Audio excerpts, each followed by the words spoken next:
বছর বয়সের ছেলে ধলাবিল ওয়াই ত্রিপুরা থেকে, এবং আরেকজন ছিলেন ভীষ্ম দাস চৌধুরী 18 বছর, ওনার বাড়ি বনকট ওয়াই ত্রিপুরা। দুজনেই ব্রড ডেথ।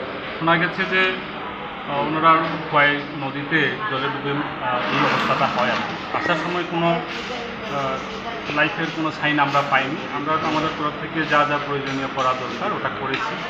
এখন আমরা পুলিশকে ইনফরমেশন করেছি এবং ফরেন্সিক ডিপার্টমেন্ট ওয়াইয়ের যে আছেন ওনাকেও ইনফর্ম করেছি ফার্দার প্রসেসিং করার জন্য।